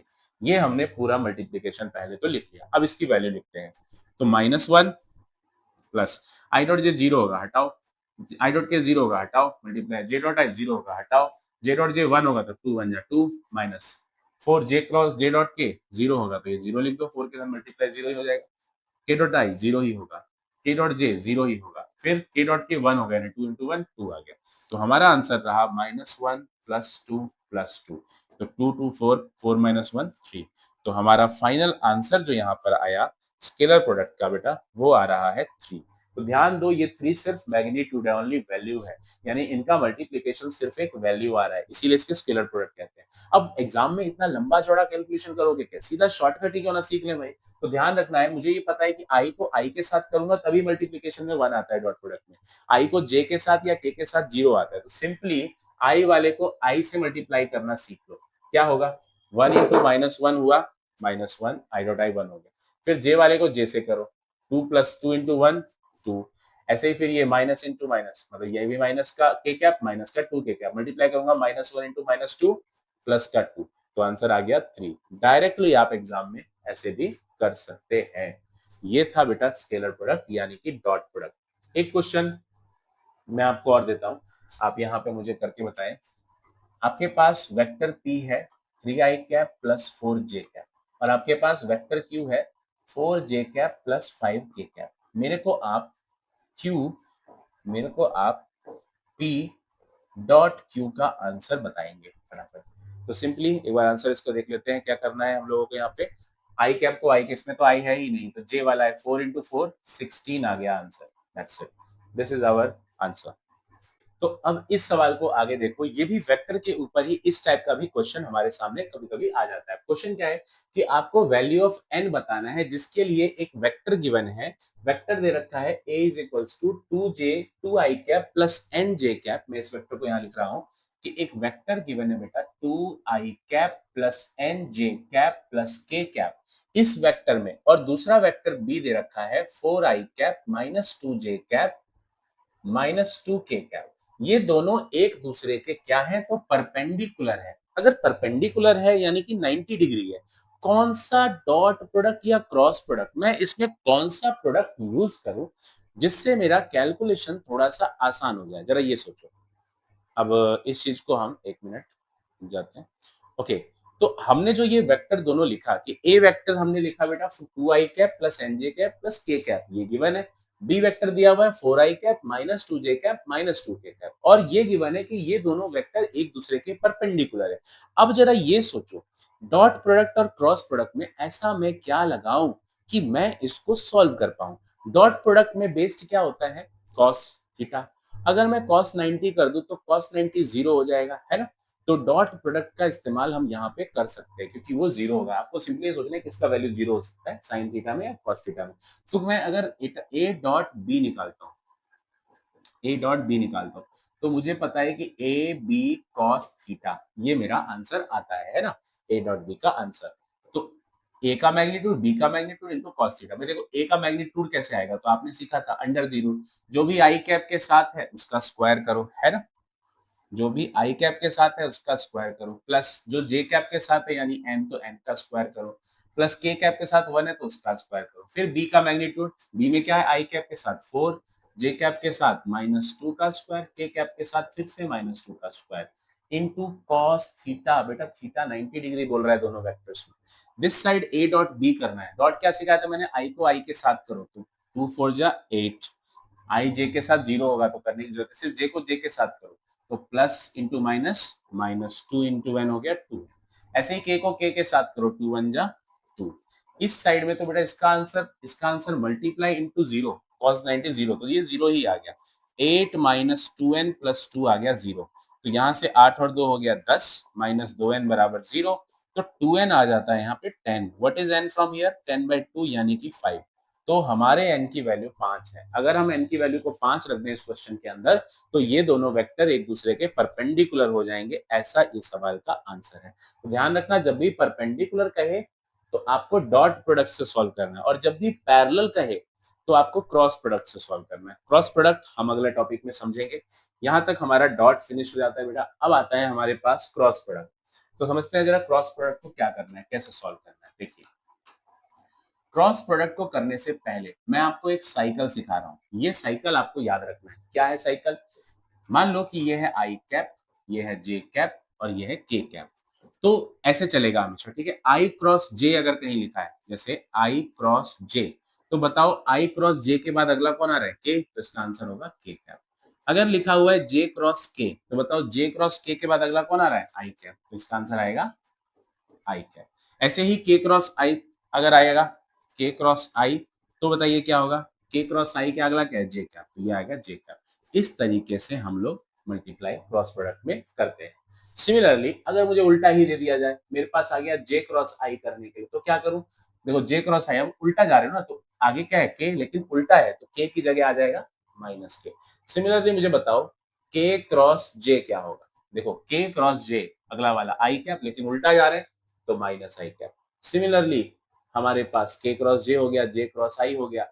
आई क्रॉस के पूछ दे अगर, आई क्रॉस के, देखो आई क्रॉस के इसका उल्टा ऐसे जाएगा जे, यानी कौन सा जे, माइनस जे। तो ये तीन रिजल्ट भी हम लोगों को ध्यान रखना होगा क्रॉस प्रोडक्ट करते टाइम। इसके बाद क्रॉस प्रोडक्ट के अंदर दो वेक्टर्स अगर हमें दिए गए हैं, जैसे कि अगर वेक्टर ए लिखा हुआ है 2i cap plus 3j cap plus 5k cap, ध्यान से देखते हैं। दूसरा वेक्टर लिखा हुआ है बेटा 1i cap plus 2j cap plus 1k cap, और हमें निकालना है a cross b। Cross product निकालना है कि क्या होगा। तो क्रॉस प्रोडक्ट का रूल कहता है आपको सिंपली एक टेबल बना लेना है। पहले सबसे पहले एक इस तरीके का टेबल तैयार कर लो, जिसमें आप ऊपर मेंशन कर दो आई कैप, जे कैप, के कैप, ये तीन चीजें मेंशन कर दो। उसके बाद यहां लिख दो कि ये ए क्रॉस बी है, तो ए क्रॉस बी है, और यहाँ पे पहला ब्रैकेट आई कैप माइनस दूसरा ब्रैकेट जे कैप प्लस तीसरा ब्रैकेट के कैप, ये तीन चीजें लिखनी है। पहला ब्रैकेट आई कैप माइनस दूसरा ब्रैकेट जे कैप प्लस तीसरा ब्रैकेट के कैप। अब चलिए शुरू करते हैं। पहले कौन आया, ए, तो ए वाले में पहले लिखना आई कैप के नीचे आई की वैल्यू, आई के साथ क्या लिखा है यहाँ पे 2, तो इसके नीचे लिख दो 2। जे के साथ क्या लिखा है 3, तो 3 लिखो। के साथ 5, तो 5 लिखो। ध्यान रखना अगर सिंबल माइनस है तो माइनस का भी आएगा। फिर बी है ना, तो नीचे बी आएगा, तो बी वाले में आई के साथ 1 है तो 1, जे के साथ है 2 तो 2, के साथ है 1 तो 1। ये आ गया वैल्यूज। अब हम इसको टेबल में पुट करना सीखेंगे। तो करना क्या है, पहला ब्रैकेट में आई कैप है तो आई कैप को छुपा लो और जो बचा उसको मल्टीप्लाई करो। देखो आई कैप को छुपा लिया तो बचा जे और के, तो इस ऊपर वाले को इससे माइनस नीचे वाले को ऊपर से, यानी 3 इंटू 1 माइनस फिर 2 इंटू 5। इस तरीके से हमें करना पड़ेगा। ऐसे ही सिमिलर अब जे वाले ब्रैकेट में लिखना है, तो क्या करूं, जे को छुपा लूं। जे को छुपाऊंगा तो बताओ क्या क्या बचेगा, 2 into 1 है ना, ऊपर वाले से नीचे वाले को, -1 into 5 नीचे वाले को ऊपर वाले से। सिमिलर के कैप में आना है, के को छुपा लो, फिर ऊपर वाले को इससे करो, 2 into 2 2 into 2 -1 into 3 नीचे वाले को ऊपर से 1 into 3, ये आ गया। अब इसके आंसर्स को हम लोग यहाँ पे लिखेंगे, क्या होगा, 3 1 3 -2 5 10, ये है आई कैप, -2 1 2 -5 1 5 जे कैप, +2 2 4 -3 1 3 के कैप, ये हुआ माइनस का 7 आई कैप, ये होगा 2 - 5 माइनस का 3 जे कैप, +4 - 3 1 के कैप। तो हमारा आंसर आया -7 I cap minus minus plus का 3 जे कैप प्लस का 1 K cap. This is A cross B का आंसर। अब जरा एक चीज बेटा यहाँ गौर करना, क्रॉस प्रोडक्ट के अंदर जो हमारा आंसर आया है उस आंसर में आई कैप, जे कैप, के कैप तीनों चीजें मेंशन्ड है, यानी ये एक क्रॉस, यानी ये एक वेक्टर प्रोडक्ट है जिसमें डायरेक्शन भी आता है आई जे के। ठीक है, अब जैसे हमने ये सीखा वैसे ही एक क्वेश्चन और करके देखते हैं ताकि थोड़ा सा और क्लियर हो जाए। इस बार थोड़ा छोटा ले रहा हूँ क्वेश्चन समझने की पर्पज से। आई कैप +2 जे कैप दिया है, ठीक है, और वेक्टर क्यों लिखा है, 1 आई कैप यहाँ भी है +3 जे कैप, के कैप नहीं है, दोनों में ही के कैप नहीं है, तो के कैप नहीं है तो पहले लिख लो 0 के कैप, दोनों में है ही नहीं तो 0 है।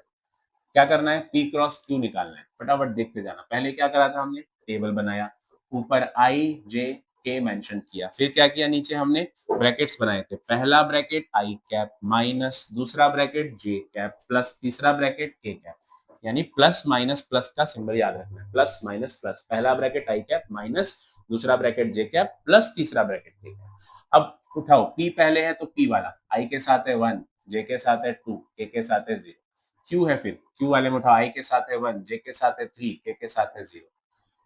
आई कैप में लिखना, आई को छुपा लो, 2 into 0 0 -3 into 0 0, जे को छुपा लो तो 1 into 0 0 -1 into 0 0, के को छुपा लो 1 into 3 3, क्योंकि के कैप में लिख रहा हो तो के को छुपाऊंगा, 1 into 3 3 -1 into 2 2, तो ये आया आंसर। ये तो भाई 0 आई कैप -0 जे कैप प्लस 3 - 2 हो गया 1, तो 1 के कैप। ये है हमारा आंसर P क्रॉस Q का। इस तरीके से बेटा क्रॉस प्रोडक्ट को सॉल्व किया जाता है। आई होप आपको ये क्लियर हुआ होगा क्रॉस प्रोडक्ट बहुत अच्छे ढंग से। यहाँ पे अब हम बढ़ते हैं चैप्टर के आखिरी टॉपिक पे, जो कि हमारा है बेटा projectile motion. What is projectile motion? देखो दुनिया में जितनी चीजें हम फेंक पा रहे हैं, मतलब जैसे भी कोई ऑब्जेक्ट है, मैंने उसको उठाकर ऐसे फेंक दिया या सामने की तरफ फेंक दिया, इसको प्रोजेक्टाइल कहते हैं। फेंकना, किसी चीज को प्रोजेक्ट करना, फेंक देना, is called projectile motion. So a body thrown with some initial velocity, कुछ इनिशियल वेलोसिटी तो फेंकना पड़ेगा, कुछ स्पीड से फेंकोगे, छोड़ दोगे तो वहीं ड्रॉप हो जाएगा, गिर जाएगा, ये प्रोजेक्टाइल नहीं है। फेंकना प्रोजेक्टाइल, तो कुछ इनिशियल वेलोसिटी से फेंकेंगे and then allowed to move under the action of gravity alone, सिर्फ उस पे ग्रेविटी लगे और कुछ ना लगे, ऐसे मोशन को प्रोजेक्टाइल मोशन कहते हैं। If we observe the path of projectile, we found that projectile moves in a path which can be considered as part of parabola। मतलब पैराबोलिक पाथ होता है। देखो पैराबोलिक आपको मैं यहाँ पे समझाऊं, जैसे मैं किसी चीज को फेंकता हूँ ऊपर की तरफ, तो वो बेटा इस तरीके से तो जाएगा ना, इस शेप को पैराबोलिक शेप कहते हैं। हम लोग ग्राफ बनाते हैं पैराबोला का, ये तो ये बिल्कुल पैराबोला की तरह शेप बनाता है प्रोजेक्टाइल मोशन। ये चीज को हम बकायदा प्रूफ भी करेंगे। तो फिलहाल क्या क्या चीजें प्रोजेक्टाइल मोशन में आती है, जैसे कि एक object thrown from an aeroplane, हवाई जहाज पे तुम बैठे हो, वहां से नीचे कुछ फेंक दिया, पॉसिबल नहीं है बट फेंक दिया मान लो, तो वो भी एक प्रोजेक्टाइल मोशन है, क्योंकि हवाई जहाज जैसे जा रहा है, जैसे फेंकोगे वो इस तरीके से ग्रेविटी में नीचे गिरेगा, प्रोजेक्टाइल मोशन की तरह। जेवलिन और shot put thrown by an athlete, एक एथलीट थे हमारे अभी पीछे, हमने ओलंपिक्स में बहुत फेमस भी हुए, बहुत जीता उन्होंने, है ना। तो उन्होंने क्या किया था भाई, बहुत दूर 88 पता नहीं 89 मीटर के आसपास उन्होंने थ्रो किया था प्रोजेक्टाइल में। तो क्या करा था, जेवलिन को लेकर के 45 के एंगल पे बिल्कुल जोर से लगा के फेंक दिया, है ना। वो 45 के एंगल पे जब फेंका तो वो बहुत दूर गया। तो ये जो जेवलिन है, ये जो जेवलिन थ्रो है, ऐसे करके फेंकने वाली गेम, इसमें जो ये कितना दूर कोई फेंक पाता है ना, ये उसकी पावर का खेल तो है बेटा, लेकिन पावर के साथ साथ एक बहुत इंपॉर्टेंट कॉन्सेप्ट का खेल है फिजिक्स के, जिसे हम प्रोजेक्टाइल कहते हैं। तो अगर खेल में देखो ओलंपिक्स में ना उन गेमों को ही रखा गया है जिसमें माइंड और बॉडी दोनों का यूज होता है। बॉडी बिल्डिंग को नहीं रखा गया। बॉडी बिल्डिंग में आदमी क्या करता है, ब्रेन नहीं लगाता। बॉडी बिल्डिंग में आदमी सिर्फ शरीर लगाता है। तो body building, muscle building Olympics के गेम में नहीं आता। लेकिन जो हमारा ये गेम है जेवलिन थ्रो, इसमें बॉडी के साथ साथ माइंड का भी यूज होता है। स्विमिंग, बॉडी के साथ साथ माइंड का यूज होता है। बहुत सारे ऐसे कॉन्सेप्ट है फिजिक्स के जो इनमें यूज होते हैं। तो इन्हीं गेम्स को ओलंपिक्स के अंदर रखा गया जिनके अंदर थोड़ा दिमाग लगता हो, ब्रेन लगता हो। जैसे पावर लिफ्टिंग, ब्रेन नहीं लगाना, सिर्फ पावर लगाना है, मसल लगाना है ना। वो डेडलिफ्ट करते हैं तो डेडलिफ्ट के अंदर मसल लगाना है, ब्रेन लगाना है, ब्रेन नहीं लगाना। यानी कि ब्रेन मतलब उतना ज्यादा नहीं लगाना है, ऐसा नहीं कह रहा, ब्रेन लगाना ही नहीं है यार, बिना ब्रेन के कैसे कोई चीज हो सकती है ना, क्या टेक्निक है वो तो होगा। लेकिन एक स्ट्रेटेजिक गेम और साथ में बॉडी का कॉम्बिनेशन, ये ओलंपिक्स का पर्पस होता है ना। तो javelin throw is a part of Olympics. तो उसमें जो ये थ्रो हो रहा है ना, इट्स कंसिडर पैराबोलिक मोशन, यानी कि प्रोजेक्टाइल मोशन का पार्ट है। क्या क्या एजम्पशन आप प्रोजेक्टाइल मोशन में लेते हैं? So there is no resistance due to air. हम मान के चलते हैं हवा कोई रेजिस्टेंस नहीं लगा रहा, मतलब मैंने फेंका तो हवा नहीं है, बिना हवा के रेजिस्टेंस के बिना वो बॉडी जा रहा है, पहला एजम्पशन। दूसरा, effect due to curvature of earth is negligible. भाई देखो, अर्थ हमारा ऐसा परफेक्टली वो नहीं है, स्ट्रेट नहीं है। हम लोगों ने जमीन को ऐसे मान के चलते हैं स्ट्रेट, लेकिन अर्थ है कैसा? अर्थ तो ऐसा कर्व है, होराइजन है, तो हम लोग इसको कंसीडर नहीं करते। हम अर्थ को एकदम फ्लैट लेके चलते हैं। ये कुछ अजम्पशंस है जो हम लोग यहाँ पे कंसीडर करते हैं। तो चलिए हम लोग प्रोजेक्टाइल मोशन की बात करते हैं। यहाँ पे जो प्रोजेक्टाइल मोशन है, प्रोजेक्टाइल मोशन दो टाइप का प्रोजेक्टाइल शो करता है। पहला प्रोजेक्टाइल होता है जिसे हम बोलते हैं angular projectile, one is called angular projectile. और दूसरा होता है जिसे हम लोग कहते हैं horizontal projectile, horizontal projectile.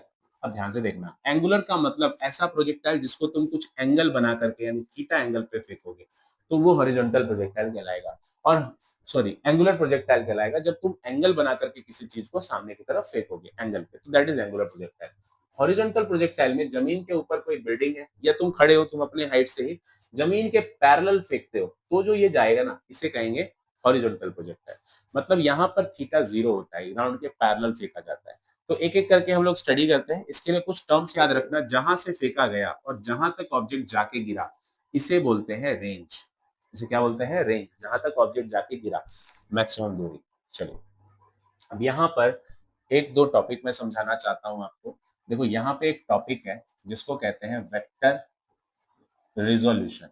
Vector को रिजॉल्व करना हमें आना चाहिए, वेक्टर को तोड़ना हमें आना चाहिए। क्या होता है रिजोल्यूशन ऑफ वेक्टर? देखो, मान लो कि अगर एक वेक्टर एक्स एक्सिस में है तो उसका सारा इंपैक्ट एक्स में है, कोई वेक्टर वाई में है तो सारा इंपैक्ट वाई में है। लेकिन अगर वो वेक्टर एक्स और वाई के बीच में है, जैसे कि मान लीजिए ये है वेक्टर पी और ये एक्स एक्सिस के साथ थीटा एंगल बना रहा है, तो बेटा आपको इसके ना दोनों एक्सिस में इंपैक्ट को कंसीडर करना है। एक्स एक्सिस में क्या होगा, वाई एक्सिस में क्या होगा, हमें दोनों स्टडी करना है। तो एक्स एक्सिस में थीटा की तरफ वाला कंपोनेंट कॉस होता है, तो हम लिख देंगे पी कॉस थीटा। जिधर थीटा नहीं है उधर साइन होता है, तो हम लिख देंगे पी साइन थीटा। ध्यान रखना, ये है वेक्टर का रिजोल्यूशन कंपोनेंट। एक और समझते हैं, ये है वेक्टर ए, मुझे बताना ये थीटा है अगर, तो ये कौन सा होगा और ये कौन सा होगा? वेक्टर बीच में होना चाहिए हमेशा, एक हॉरिजॉन्टल लेंगे एक वर्टिकल लेंगे। तो थीटा जिस तरफ है उसको कॉस बोलोगे, तो ये ए कॉस थीटा, ये वाला ए साइन थीटा। एक और बताना, this is vector A, this is theta. Tell me, एक तो वर्टिकल एक हॉरिजॉन्टल, ये हॉरिजॉन्टल वाले का नाम क्या होगा? इधर थीटा है तो ये होगा कॉस, ए कॉस थीटा। और वर्टिकल वाले का क्या होगा जिधर थीटा नहीं है? ए साइन थीटा। इसे कहते हैं वेक्टर के रिजोल्यूशन, जो कि हमारा यूज होने वाला है प्रोजेक्टाइल मोशन। सो कंसीडर करते हैं प्रोजेक्टाइल मोशन कौन सा, तो हमारा हेडिंग है एंगुलर प्रोजेक्टाइल। फटाफट आप इसका हेडिंग डालेंगे, एंगुलर प्रोजेक्टाइल, एंगुलर प्रोजेक्टाइल।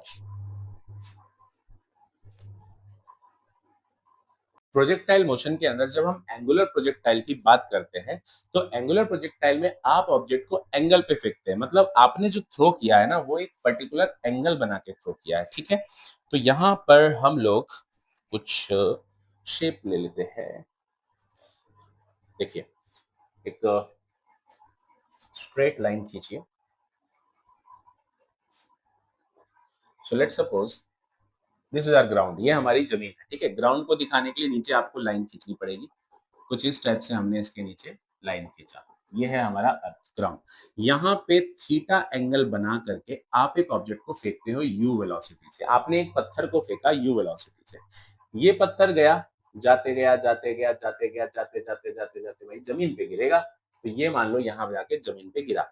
जिस डिस्टेंस पे ऑब्जेक्ट जाके गिरता है, मतलब जिस दूरी पे जहां से फेंका वहां जाके गिरता है, इसे हम लोग आर यानी कि रेंज बोलते हैं। क्या बोलते हैं? रेंज बोलते हैं।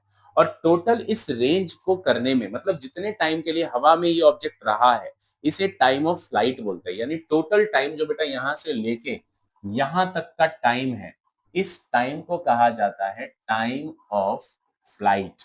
हवा में रहने का टाइम, जो कि हम लोग सबसे पहले निकालेंगे। ठीक है, इस मैक्सिमम पॉइंट पे ये है हमारी हाइट, जो मैक्सिमम हाइट ऑब्जेक्ट गया है, दैट इज एच।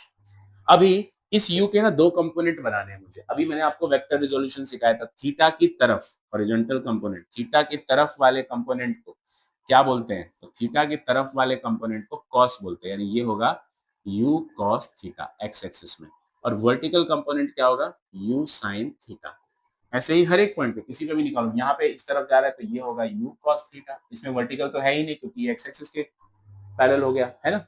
तो इस तरीके से हमने लिखा। अब देखिए, हम लोग मोशन का एक इक्वेशन कंसीडर करते हैं, s equal to U T plus half A T square.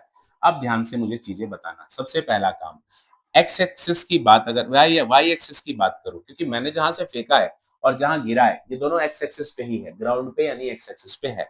तो अगर मैं डिस्प्लेसमेंट वाई एक्सिस का लूं तो इनिशियल वेलोसिटी भी वाई एक्सिस का लूंगा, एक्सेलरेशन भी वाई एक्सिस का लूंगा, राइट। टाइम का कोई एक्सिस नहीं होता, एक्स और वाई वो तो सेम रहेगा। अब जरा बताना, क्या वाई एक्सिस में डिस्प्लेसमेंट हुआ है? तो जवाब है नहीं, क्योंकि जहां से फेंका वो भी ग्राउंड पे, जहां फेंका वो भी ग्राउंड पे, दोनों ग्राउंड पे। तो वर्टिकल डिस्प्लेसमेंट तो बेटा कुछ भी नहीं हुआ, यानी जीरो रख दो। इनिशियल वेलोसिटी वाई एक्सिस में क्या है? देखो यू को एक्स एक्सिस में इनिशियल वेलोसिटी क्या दिख रहा है आपको? एक्स एक्सिस में इनिशियल वेलोसिटी नजर आ रहा है you cos theta x axis में। ऐसे ही वाई एक्सिस में क्या नजर आ रहा है? ये रहा यू साइन थीटा। ये हम रख सकते हैं यहाँ पे, यू वाई की जगह रख दो यू साइन थीटा। इनटू में टाइम चाहिए ना, तो टाइम को कैपिटल टी लिखो, जिसे हम लोग कहते हैं time of flight. Total time जो लगेगा उसको कैपिटल टी से रिप्रेजेंट करते हैं। फिर plus 1/2 acceleration in Y axis. भाई वाई एक्सिस यानी नीचे की तरफ लगातार ग्रेविटी खींच रहा होगा ऑब्जेक्ट को। हमने प्रोजेक्टाइल की डेफिनेशन में ही पढ़ा था कि एक बार फेंकने के बाद सिर्फ ग्रेविटी का इन्फ्लुएंस रहना चाहिए, मतलब ग्रेविटी खींचना चाहिए। आपने पत्थर ऊपर फेंका है, ग्रेविटी नीचे खींचता है, तो यहाँ पे सिंबल माइनस का आएगा, माइनस का जी, क्योंकि अपोजिट डायरेक्शन में है। इनटू टाइम ऑफ फ्लाइट का स्क्वायर यानी टी स्क्वायर। अब चलो इसको सिंप्लीफाई करें अगर, तो जीरो बराबर U sine theta into T minus ji by two T square. ये नेगेटिव को इस तरफ ले आओ तो ये हो जाएगा प्लस का जी बाई टू टी स्क्वायर बराबर दूसरी साइड बचा यू साइन थीटा इंटू में टी। एक टी से एक टी को कैंसिल कर दो, है ना। टाइम ऑफ फ्लाइट यहाँ से जब हमने एक टी से एक टी काटा तो मेरे पास टी क्या बचा, इस टू को उधर ले जाओ तो टू यू साइन थीटा बचा ऊपर और ये जी चला जाएगा नीचे। तो इस तरीके से आपके पास टाइम ऑफ फ्लाइट का फॉर्मूला निकल के आ गया। ये फॉर्मूला हमारे पास क्या निकला बेटा? टाइम ऑफ फ्लाइट का two u sine theta by g. मतलब ग्राउंड से फेंकने पे, ग्राउंड पे जाने पे जो टोटल टाइम लगता है वो two u sine theta by g लगता है। तो आधा टाइम कितना होगा? मतलब ग्राउंड से मैक्सिमम हाइट पे जाने का टाइम बताओ कितना होगा? इसे हम लोग कहेंगे ऊपर जाने के टाइम को टाइम ऑफ एसेंट। ये आधा होगा। देखो जितना टाइम ऑफ एसेंट होता है उतना ही मैक्सिमम हाइट से वापस नीचे आने में, यानी कि टाइम ऑफ डेसेंट भी उतना ही होता है। टाइम ऑफ डेसेंट भी उतना ही होता है जितना टाइम ऑफ एसेंट होता है। तो यानी टोटल टाइम को हम दो पार्ट में बांट सकते हैं, time of ascent, time of descent. So what is time of ascent? आप टोटल टाइम जो आपके पास आ रखा है two u sine theta by g, ये निकला था ना। तो टाइम ऑफ एसेंट यानी इसका आधा कर दो, दो से डिवाइड कर दो, तो बेटा यू साइन थीटा बाई जी हो गया। यही आपका टाइम ऑफ एसेंट है और यही आपका टाइम ऑफ डिसेंट है, राइट। तो ऊपर जाने का टाइम और नीचे आने का time is u sine theta by g and total time is two u sine theta by g. इस तरीके से हमारी पहली डेरिवेशन निकल गई, जिसे हम कहते हैं टाइम ऑफ फ्लाइट की डेरिवेशन। ये जो हमने पहला डेरिवेशन निकाला है, ये निकाला है किस चीज का? Time of flight. यानी प्रोजेक्टाइल मोशन के अंदर टाइम ऑफ फ्लाइट हम लोगों ने निकाल लिया। नेक्स्ट जो हम लोग निकालते हैं वो है हमारा रेंज। कि भाई रेंज कैसे निकलेगा, है ना। रेंज कैसे निकलेगा? देखो, रेंज यानी डिस्टेंस ही तो है। तो रेंज डिस्टेंस है तो बेटा स्पीड के टर्म में निकलता है। स्पीड का एक फॉर्मूला होता है डिस्टेंस के साथ, बताओ क्या? Speed is equal to distance upon time. तो मैं अगर यहाँ से डिस्टेंस की बात करूँ तो स्पीड इनटू टाइम लिख सकता हूँ ना। मतलब मैं यहाँ पे ये मेंशन कर सकता हूँ कि स्पीड को अगर मैं टाइम से मल्टीप्लाई कर दूं तो मुझे रेंज आ जाएगा। अब नाउ टेल मी ये रेंज कौन से एक्सिस में है? ये है रेंज एक्स एक्सिस के अंदर। तो मेरे को सॉल्यूशन भी बच्चे एक्स एक्सिस का ही लेना है। मतलब रेंज यानी डिस्प्लेसमेंट एक्स एक्सिस में है, तो स्पीड भी एक्स एक्सिस का लो। इनिशियल वेलोसिटी बताओ एक्स एक्सिस में क्या है? ये है u cos थीटा। मतलब यहां पर आपको स्पीड की जगह लेना चाहिए u cos theta x axis का, इनटू में टाइम। टोटल टाइम लेंगे या टाइम ऑफ एसेंट लेंगे बताना। रेंज की बात करो यहां तक आने का, तो यहां तक आने का टाइम कौन सा है? Time of flight. तो आप यहाँ पे टाइम ऑफ फ्लाइट यानी कि कैपिटल टी लेंगे। What is capital T? हमारा जो कैपिटल टी निकला है वो निकला है कितना? 2u साइन थीटा बाई जी निकला है। तो इसको पुट करो, देखो 2u इंटू यू हो गया बेटा u square sine theta cos theta by g. ये आ रहा है रेंज। अभी यहाँ पर एक रिलेशन लग रहा है, ट्रिग्नोमेट्री की आइडेंटिटी होती है ये। आइडेंटिटी क्या है? 2 साइन थीटा कॉस थीटा, इसे हम लोग कहते हैं साइन 2 थीटा। यानी रेंज का फॉर्मूला निकल के आया you square sine 2 theta by g. ये है हमारा रेंज, यानी प्रोजेक्टाइल मैक्सिमम इतना डिस्टेंस तक जा सकता है, u square sine 2 theta by g. अब देखो यहाँ पे ना मैक्सिमम रेंज अगर पूछा जाए तो रेंज है कि कितना दूरी तक तुम फेंक सकते हो प्रोजेक्टाइल को, मैक्सिमम कितना हो सकता है। तो इसके लिए जो हमारा रेंज आया you square sine 2 theta by g, ये आया था हमारा रिलेशन रेंज का, u square sine 2 theta by g. अब इसमें बताओ मुझे, अगर मुझे बेटा रेंज को मैक्सिमम करना है, मैं चाहता हूँ आर आर मैक्स हो जाए, तो मेरे को साइन 2 थीटा को भी तो मैक्सिमम करना पड़ेगा ना। ये ट्रिग्नोमेट्री के रिलेशन को मैक्सिमम होना पड़ेगा रेंज मैक्सिमम के लिए। और ये मैक्सिमम कितना होता है? साइन की कोई भी वैल्यू मैक्सिमम 1 होती है। और कितने पे होती है साइन? साइन 90 पे 1 होता है। यानी कि साइन की जगह साइन है तो 2 थीटा की जगह 90 है। यानी हम कह सकते हैं 2 थीटा 90 पे मैक्सिमम मिलेगा, यानी थीटा हो जाएगा 90/2 यानी कि 45 डिग्री। मतलब आपको जो मैक्सिमम रेंज मिलता है वो 45 डिग्री पे मिलता है। इसीलिए मैं कह रहा था जेवलिन थ्रो दिमाग का खेल है कि भाई मैक्सिमम पावर से 45 डिग्री पे अगर तुमने फेंक दिया ऑब्जेक्ट को तो वो सबसे ज्यादा दूर जाएगा। ठीक है, ये होता है कॉन्सेप्ट ऑफ प्रोजेक्टाइल, यानी 45 डिग्री पे। तो मैक्सिमम रेंज का यहाँ से रिलेशन आ गया यू स्क्वायर साइन 90 कर दूंगा तो हट गया 1 हो गया, यानी रेंज मैक्सिमम होता है यू स्क्वायर बाय जी। ये था हमारा रेंज यानी सेकंड डेरिवेशन जो हम लोगों ने रेंज के लिए निकाला। पहला हमने टाइम ऑफ फ्लाइट सॉल्व किया, दूसरा हमने बच्चा रेंज सॉल्व किया। तीसरी जो डेरिवेशन आती है प्रोजेक्टाइल में वो आती है उसकी मैक्सिमम हाइट की। यानी अब मुझे तीसरा पॉइंट यानी कि हाइट निकालना है। What will be the height? अब एक चीज गौर करना, अगर मैं यही फॉर्मूला अप्लाई करूं यू टी प्लस, ये छोड़ो इस फॉर्मूले से नहीं निकालते, वैसे निकल सकता है इससे भी, वैसे बहुत सारे फॉर्मूले हैं जिनसे हम लोग क्वेश्चंस को सॉल्व कर सकते हैं। तो एक रिलेशन है V square minus U square equal to 2as। यहाँ पर अब हम लोगों को निकालना है मैक्सिमम हाइट जो कि हमारी तीसरी चीज होगी। तो हमने अभी तक क्या क्या निकाल लिया बेटा? हमने फर्स्ट ऑफ ऑल निकाला टाइम ऑफ फ्लाइट को, यानी कि पहला डेरिवेशन, और दूसरा डेरिवेशन हमने उसके बाद सॉल्व किया रेंज को। और अब हम थर्ड डेरिवेशन सॉल्व करने वाले हैं मैक्सिमम हाइट को, यानी हम लोग अब हाइट की बात करने वाले हैं कि कैसे निकलेगा। अब मुझे ये समझाइए आप कि हाइट कौन से एक्सिस में है? Either it is in x axis और y axis. So the answer is it is in Y axis. तो y एक्सिस में है तो यहाँ हर जगह में y एक्सिस यहाँ पे इस इक्वेशन में पुट करता हूँ। अब जरा देखो y एक्सिस का वेलोसिटी फाइनल क्या है? अगर हम डायग्राम पे जाए जो मैंने यहाँ बनाया है, देखो मैक्सिमम वर्टिकल हाइट पे जो वेलोसिटी है वो सिर्फ x एक्सिस में है, y एक्सिस की कोई भी वेलोसिटी नहीं है। क्योंकि ऐसे टेंजेंशियल होता है, किसी भी पॉइंट पे वेलोसिटी चाहिए तो टेंजेंट ड्रॉ करते हैं। तो अगर मैक्सिमम हाइट पे टेंजेंट बनाऊं तो वो पैरेलल टू द ग्राउंड आएगा ना, यानी सिर्फ x एक्सिस वाला कंपोनेंट आएगा। सो यानी कि u cos थीटा है मैक्सिमम हाइट पे y एक्सिस की इनिशियल वेलोसिटी या फाइनल वेलोसिटी कह लो, जिसको uy कह लो। uy इनिशियल वेलोसिटी इन y एक्सिस क्या था? u sin थीटा था। तो ये हमने स्क्वायर कर दिया, लेकिन y एक्सिस में जो फाइनल स्पीड है मैक्सिमम हाइट पे वो कुछ भी नहीं है, जीरो है, क्योंकि वहां सारा का सारा x एक्सिस में है। इधर हम बात करें टू एक्सेलरेशन y एक्सिस की, तो क्योंकि हमने पत्थर को ऊपर फेंका और ग्रेविटी नीचे खींचता है तो we should put minus G. Then S Y यानी हाइट, मैक्सिमम हाइट क्या है? एच, तो एच लिख दो डिस्प्लेसमेंट वाई एक्सिस में। सिंप्लीफाई अगर हम इसको करते हैं तो it is U square sine square theta equal to minus 2gh। Minus minus cancel हुआ तो यहां से h आया you square sine square theta upon 2g। ये है बच्चों हमारा रेंज का मैक्सिमम हाइट का formula, h equal to U square sine square theta by 2g। अगर यहाँ भी मुझे मैक्सिमम हाइट निकालनी पड़ जाए तो मेरे को साइन थीटा को मैक्सिमम करना पड़ेगा, जो कि कितना होता है 1 होता है। 1 पुट करो तो आपको मैक्सिमम हाइट का रिलेशन मिलेगा you square by 2g, sine theta को 1 पुट करके। तो ये है मैक्सिमम हाइट का रिलेशन। यहाँ एक कंपैरिजन देखो, मैक्सिमम हाइट और मैक्सिमम रेंज, ये है यू स्क्वायर बाई जी, यह है यू स्क्वायर बाई 2g। अगर आप मैक्सिमम रेंज जो कि है यू स्क्वायर बाय जी और मैक्सिमम हाइट जो कि है यू स्क्वायर बाय 2g, दोनों को डिवाइड कर दो, अगर R max by H max divide करके देखो, इसको यू स्क्वायर बाय जी को डिवाइड किया यानी मल्टीप्लाई करो तो रेसिप्रोकल हो जाएगा ना division, 2g by U square.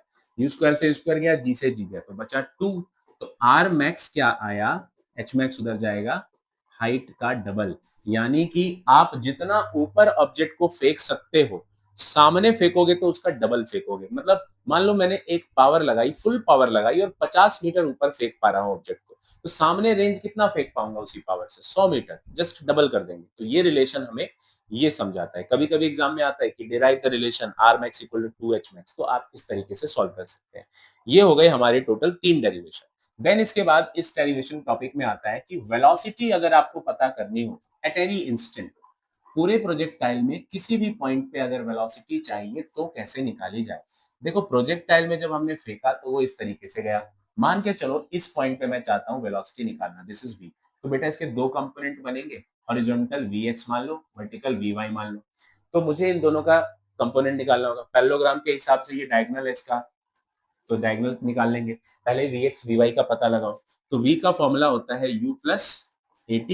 अगर मैं y एक्सिस की बात करूं तो क्या होगा, इनिशियल वेलोसिटी y एक्सिस में क्या था, साइन थीटा। भाई u था ना, थीटा की तरफ वाला कंपोनेंट था कॉस कंपोनेंट, और वर्टिकल कौन सा आया था, साइन कंपोनेंट। तो इनिशियल वेलोसिटी y एक्सिस में साइन थीटा था, ये पुट करा। एक्सेलरेशन y एक्सिस में माइनस g है, तो ये बना u sine theta minus g t, this is v y. जैसे हमने ये वी वाई निकाला, वैसे ही एक बार x एक्सिस के लिए भी सॉल्व करते हैं, v plus you plus A T. X axis की अगर बात करूं तो फाइनल वेलोसिटी x एक्सिस में क्या होगा, इनिशियल वेलोसिटी x में क्या था, u cos थीटा।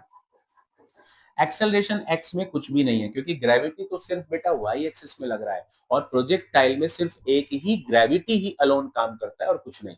तो जीरो आया एक्स एक्सिस का एक्सेलरेशन इनटू टी। तो आपके पास जो वीएक्स बचा वो बचा यू कॉस थीटा। अब सोचो parallelogram law of vector addition का क्या रिजल्टेंट था, रिजल्टेंट हमने अभी अभी पढ़ा था, a square plus B square plus 2ab cos theta. चाहे ट्रायंगल लॉ देख लो चाहे पैरेललोग्राम लॉ देख लो, सेम होता है। तो ए स्क्वायर कौन, बी एक्स, पहला वेक्टर तो बी एक्स स्क्वायर, दूसरा वेक्टर कौन है बी वेक्टर बी वाई, तो v y square plus 2 v y cos कितना, तो दोनों एक्सिस के बीच में 90 डिग्री दिख रहा है वी एक्स और वी वाई में, एक्स एक्सिस और वाई एक्सिस में। सो दिस इज कॉस 90 जो कि जीरो होता है। तो आपका आंसर बचा v x square plus v y square, this is the velocity. Put कर दीजिए रिलेशन इसके अंदर, आपका वी एक्स आया है यू कॉस थीटा, तो यू कॉस थीटा का स्क्वायर प्लस वी वाई जो आया है वो आया है you sine theta minus g T, तो इसका square. This is the velocity at any instant relation, जो कि हमारे डेरिवेशन का चौथा पॉइंट आता है। तो ये फॉर्मूला आपको अप्लाई करना है जब आप इसको सिंप्लीफाई करके यूज करते हैं कभी भी न्यूमेरिकल में। और सिंप्लीफाई कर सकते हो ए माइनस बी का होल स्क्वायर, बाकी जरूरत नहीं है, आप सिंपली इसको इतने पे याद रख सकते हो। तो ये था बेटा प्रोजेक्टाइल। एक लास्ट हमारा टॉपिक आता है कभी कभी ट्रेजेक्ट्री निकालने के लिए, मतलब प्रोजेक्टाइल की ट्रेजेक्ट्री का पता लगाने के लिए कि कैसा होगा। तो चलिए इस चीज को हम लोग शॉक चेक करते हैं।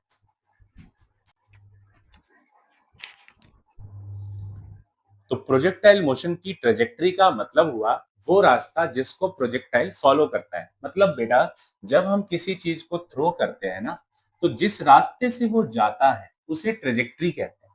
तो मुझे ये प्रूव करना है कि ये ट्रेजेक्ट्री पैराबोला है, पैराबोला पाथ है। मतलब ऐसा नहीं होता ना किसी चीज को आपने फेंका तो ऐसे गया और ऐसे गिर गया, ऐसा तो कभी नहीं हुआ, हमेशा इसी पाथ में गया है। तो यही प्रूव करना है कि भाई ऐसे ही जाएगा, ठीक है, इसी को हम लोग ट्रेजेक्ट्री बोलते हैं। अब देखिए करेंगे क्या, हर चीज आपको पता ही है कि हमने एक्स एक्सिस और वाई एक्सिस में क्या क्या चीजें ली हैं। इनिशियल वेलोसिटी जो थी वो यू थी, थीटा एंगल पे फेंका था तो ये था यू कॉस थीटा। और वर्टिकल वाला कंपोनेंट था यू साइन थीटा। इसको आपने बेटा रेंज बोला है ना, इसको आपने हाइट बोला। ये सब चीज से सेम है, सब कुछ सेम है। ये है ट्रेजेक्ट्री का इक्वेशन। अब देखिए s equal to U T plus half A T square का इक्वेशन अप्लाई करो। अगर मैं बात एक्स एक्सिस की करूं, इस वक्त एक्स एक्सिस को रेंज मत डालना, क्योंकि आप इक्वेशन निकाल रहे हो तो आपको एक्स एक्सिस और वाई एक्सिस चाहिए। तो एस एक्स को एक्स मान लो। लेट सपोज एक्स इक्वेशन की बात करते हैं। You x initial speed x axis में है यू कॉस थीटा, इनटू में टी प्लस एक्स एक्सिस में कोई भी एक्सेलरेशन नहीं है, एक्सेलरेशन तो वाई एक्सिस में ग्रेविटी खींचता है, तो ए एक्स जीरो होगा। यानी यहां पे आपको मिला u cos theta into t, this is our x। तो हम यहां से t निकालेंगे जो कि आएगा x upon u cos theta. इस t को आपको पुट करना है y वाली इक्वेशन में। तो हम लोग इसको आगे सॉल्व करते हैं, जो क्या है s equal to U T plus half A T square.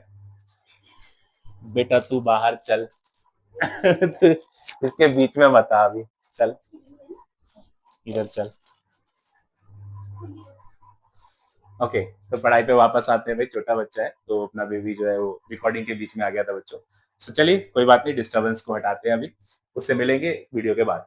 तो यहाँ पे s equal to U T plus half A T square है, तो y एक्सिस को ट्रीट करो। अगर मैं इसको y एक्सिस मान के चलूं तो एस वाई को लेना y, क्योंकि इस वक्त आपको सिर्फ x और y की इक्वेशन चाहिए, ना कि हाइट और रेंज पुट करना है।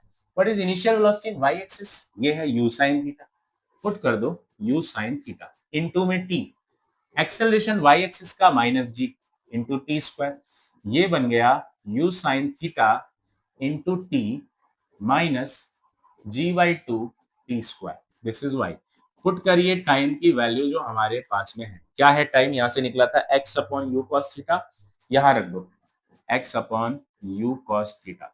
ऐसे ही यहाँ पे टी स्क्वायर है, मतलब x square upon you square cos square theta. जब भी y एक्सिस एक्स स्क्वायर के प्रोपोर्शनल आ जाए तो ऐसे इक्वेशन को पैराबोला कहते हैं। तो हेंस ट्रेजेक्ट्री इज पैराबोला। हमारी ट्रेजेक्ट्री कैसी होगी, पैराबोलिक ट्रेजेक्ट्री होगी। तो ये भाई तरीका था हमारे प्रोजेक्टाइल मोशन को सॉल्व करने का, ठीक है। तो ये थी डेरिवेशन हमारे प्रोजेक्टाइल मोशन की।